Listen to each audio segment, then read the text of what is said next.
Guys good afternoon, કેમ છો તમે? બધા મજામાં છો? I hope. તો તમને બધાને પહેલા જય શ્રી કૃષ્ણ અને જય માતાજી દીનાબા તરફથી. તો ગાઈઝ અત્યારે છે ને બપોરના 2:30 વાગ્યા છે અને અમે જઈ રહ્યા છીએ ડભોડા હનુમાનજીનું મંદિર છે ત્યાં. બસ આજે એમ થયું કે ચલો ને અમે જઈએ હનુમાનજીના મંદિરે, હનુમાન દાદાના દર્શન કરવા માટે. બસ ગાઈઝ અમે જઈ રહ્યા છીએ. અહીંયા અમે મારી બાજુમાં મેરી છે અને આગળ સોનુ અને પપ્પા છે, ડ્રાઇવિંગ કરે છે. और भी लॉन्ग विजन हो तो सही है, ऐसा नहीं क्योंकि मैं तो उनका भी मुझे सोचना पड़ता है ना। और आप वो तो कॉन्ट्रैक्ट बेस पर काम कर रहे हो ना, तो वो मेरे तो हाय से तो वो लॉस होता है हमको। बोल हाय। ऐसे हम लोग तो बस सही है। चलो ठीक है, તમે જોઈ શકો છો અમે ठीक है, चलो જઈ देखते રહ્યા हैं, છીએ है ना। एरिया क्रिएट करना है। एक काम करना उसको હનુમાનજીના पिंक कर देना उसको 7 तारीख અને મારી રીસાને ચોકલેટ हाँ ખાવી ठीक है, मैं છે. कर चार उन्हें बोल कर देना उसको कि ये मैम एरिया के साथ क्रेडिट हो रहा है, हो रहा है, क्लियर पूछ लेना उसको मैसेज पे बात कर लेना, नहीं तो वो क्रेडिट कर दे एरिया, फिर वो फिर अगले महीने क्लियर कर सकता है। ગાઈઝ હવે આ રિંગ રોડ આવી ગયો છે અને મિનિમમ 20 થી 25 મિનિટ થાય ડભોડા જતા અમારે. તો અહીંયા તમે જોઈ શકો છો આ રિંગ રોડ પુલ. અમે પુલની નીચે છીએ અને અમે ડેગામ રોડ ઉપર છીએ અત્યારે અમે. તો ગાઈઝ અમે અહીંયા ઊભા રહ્યા છીએ ગોંડલ ભજીયા હાઉસ. એના સાથે થોડા આગળ છીએ અને આ ગોંડલ ભજીયા હાઉસ છે. બસ અમે અહીંયા ઊભા રહ્યા છે ભજીયા ખાવા માટે, કારણ કે એકવાર અહીંયા પપ્પાએ ખાધા હતા તો કે બહુ સરસ બને છે એના માટે. અહીંયા તમે જોઈ શકો છો બામણીયા શ્યામ ભોજનાલય છે.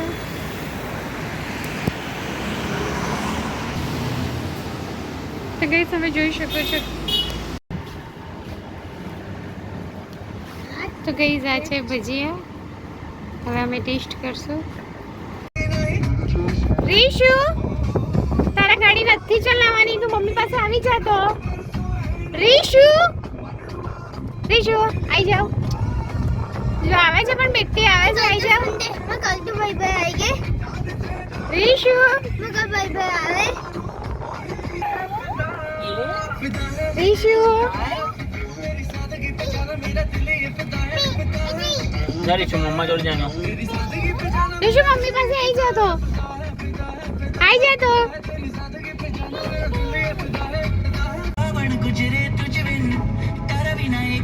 રીશુ અહીં આવી જા. ચાલ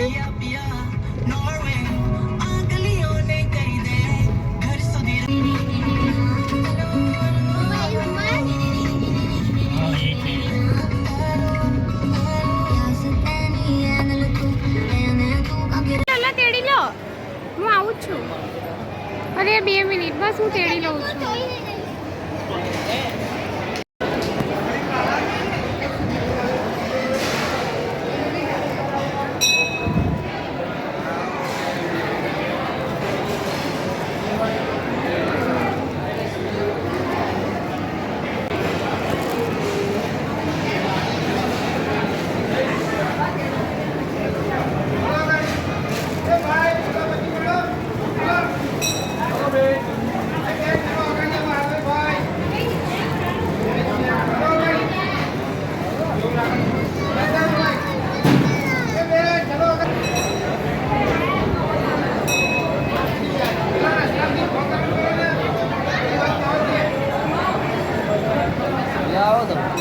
બહુ જ બધી ભીડ છે.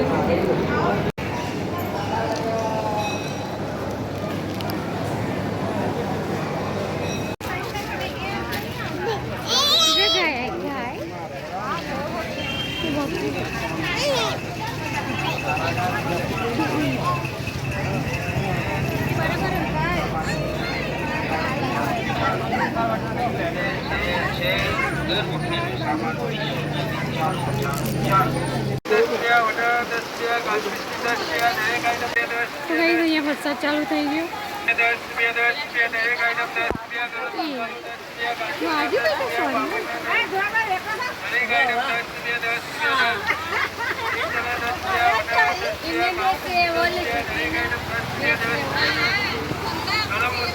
આવી ગયું છે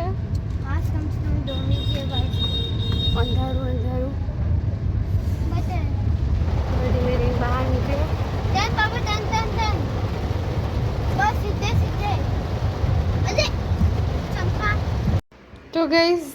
શકો છો કે અમે છે ને ડબુડા હનુમાન કહેતા તો આવી ગયા ઘેર, અને ઘેર આવ્યા પછી રીશુભાઈને ફ્રેશ કર્યા, મતલબ કપડાં બપડા ચેન્જ કરાયા અને એમના કપડાં પહેરાયા. રીશુભાઈના હાથમાં છે ને આ લિપસ્ટિક આવી ગઈ, તમે જોઈ શકો છો. તેમનું મોઢું જુઓ લીશુ, જુઓ રીશુ એના મોઢા પર લિપસ્ટિક લગાવી દીધી છે. હજુ તો 6-1.5 વર્ષની યાર લિપસ્ટિક લગાવે છે. જુઓ એનું મોઢું જુઓ ગઈશ તમે. એ આવાજ કામ કર.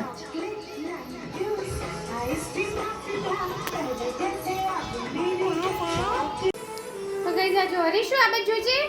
હાય બોલ, હાય હાય બોલજે, હાય. જો તો ગઈ તમે જુઓ કે આ રીશુભાઈ કેવું કર્યું છે. એના કપડાં પેલા શું કહેવાય, કપડાં મોઢું બધું બગાડી દીધું છે લિપસ્ટિક લગાવીને. જુઓ. Hello guys, good evening. તો ગાઈઝ આજે છે ને નેક્સ્ટ ડે ઇવનિંગ છે અને બસ તો ગઈકાલે અમે ત્યાં હનુમાન દાદા મંદિરે જઈને આવ્યા અને મસ્ત રહ્યું, કમ્પ્લીટ હતું બોડી પણ. અને ગાઈઝ સાંજે ખબર નહીં રાતે અચાનક મારી તબિયત બગડી ગઈ, પગ એટલા બધા દુખવા માંડે, એટલા બધા ને એટલા બધા રહેવાતું જ નહોતું, આખી રાત સૂઈ નથી. અને ગાઈઝ બસ પછી 11 વાગ્યા આજે સવારે હું ઉઠી અને બસ દવા લઈ આવી. પહેલાં તો દવા ઘરે, પછી મને સારું બી લાગ્યું. ડૉક્ટર કે વાયરલ ઇન્ફેક્શન છે. મને ખબર નહીં પગમાં પણ થાય તો પગ એટલા બધા દુખતા હતા તો ખબર નહીં આવે. તો પછી બસ તમે દવા કરી તો મને મટી ગયું છે, સારું છે આજે. અને ગાઈઝ આજે તો હેપી ફ્રેન્ડશિપ ડે તમને બધાને કહું છું. તો તમે મારા યુટ્યુબર ફેમિલી છો તો તમને બધાને ફ્રેન્ડ્સ બી છો ફોરએવર. તો ગાઈઝ તમને બધાને happy friendship day to all of you. તો ગાઈઝ મિત્રતાની વાત કરીએ ને તો મિત્રતા તો એવી એક વાત છે ને કે જેનું વર્ણન જ નથી કરી શકાય. કારણ કે એ મિત્ર એવો, મતલબ મિત્ર તો બધાના હોય છે, પણ મિત્રો એવા હોવા જોઈએ કે આપણી લાઈફમાં આપણને સપોર્ટ કરે. ખોટી રાહ પર આપણે ચાલતા હોય ને તો આપણને ભૂલે, આપણી જોડે ઝઘડો કરે, આપણને સાચી રાહ દેખાડે, એ જ આપણા સાચા મિત્રો હોવા જોઈએ. હું તો એવું જ માનું છું.